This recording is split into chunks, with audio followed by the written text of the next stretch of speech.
Hello guys, good morning. কেমন আছো তোমরা সবাই? আশা করি ভালো আছো আর আমরাও খুব ভালো আছি। তো ভালো তো থাকতেই হবে, কারণ আজ আমার বার্থডে। তো বার্থডে কিছুই করবো না, কোনো কিছু নিয়ে প্ল্যান ছিল না। হট করে তোমাদের দাদাভাই এই যে মাংস নিয়ে এসেছে, মাংস করছি। কারণ কাউকেই বলিনি, কারণ আমার যা আছে আর আমার দেওর আছে, খালি ওরা দুজন মানে ওদের দুজনকেই বলেছি খাওয়ার কথা, রাত্রে তাও। তাই জন্য আর তোমার দাদার একটা বন্ধু আছে, মানে এই তিনজন মিলে আর আমরা তিনজন, 6জন।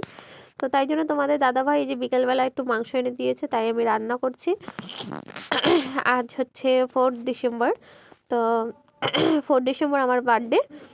তো তেমন কিছুই রান্না না, খালি এই যে চিকেনটা এনে দিয়েছে তোমাদের দাদাভাই, তো তাই রান্না করছি। আর ডাল আর বাঁধাকপি আছে, আর ভাত বানিয়েছি। বাড়ির তো খাবার, আর কি বানাবো। তো যাই হোক, এই যে আমার দেখো চিকেনটা ভালো করে ধুয়ে টুয়ে আমি রান্না বসিয়েও দিয়েছি, কষাচ্ছি এখন। তো মাংসই কষানোতে একটু বেশি ভালো লাগে। জানি না রান্নাতে কেমন হয়েছে, কিন্তু রান্নাটাও ভালো হয়েছে আর কি, সবাই বলছে। তো যাই হোক, হাতগুলো এরকম সরু কর। আমার দাদা এনেছে, পরিয়ে দিই। ওটা খুলে পড়ো, ওটা বলে যে স্টিকার স্যালুট। তুমি পুলিশ হবে না, এরকম এরকম করো। বলো, আমার সব রকম ড্রেস আছে, পুলিশের ড্রেস, ক্রিসমাসের ড্রেস।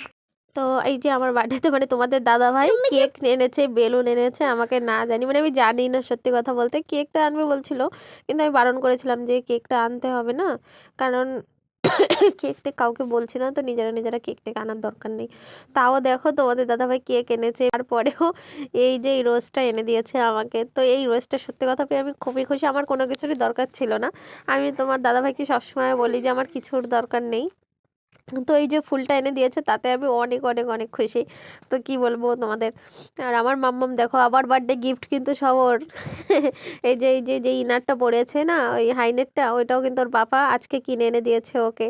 আর তার সঙ্গে ওর কাকাই যে আমাকে মানে ইয়ে দিয়েছে, ক্যাডবেরির বক্স দিয়েছে, সেটা তো পুরোটাই আমার মাম্মামের, আর কিছু বলারই নেই। ওর নিয়ে তো প্রথমেই দুটোই খাওয়া হয়ে গেছে বের করে। আমি বলছি পেটে ব্যথা করছে, আবার বলছেন যে পরে খাও।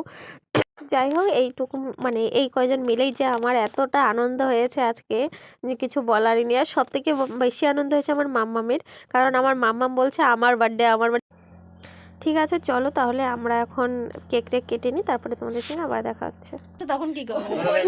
তারপরে এদিকে দেখো আমাদের খাওয়া দাওয়া প্রায় কমপ্লিট হবে, মানে আমি খাইনি, সবার খাওয়া দাওয়া প্রায় কমপ্লিট হবে। তখন মনে পড়েছে এ বাবা, খাওয়ার ভিডিওই তো তোমাদের দেওয়া হলো না। তো যাই হোক, এখন এই যে তোমাদের দাদাভাই একটু উপর থেকে করে দিচ্ছে ভিডিও, আর এই যে আমাদের সঙ্গীতা রানী খাচ্ছে দেখো, আমাদের রাজু। যাই হোক, সবাই মিলে। আর আমি আমার মাম্মামকে যে বসিয়ে খাইয়ে নিচ্ছি, মানে ওকে আগে খাওয়াবো, তারপরেই তো আমি খাবো, নাহলে আমার আর খাওয়া হয় না।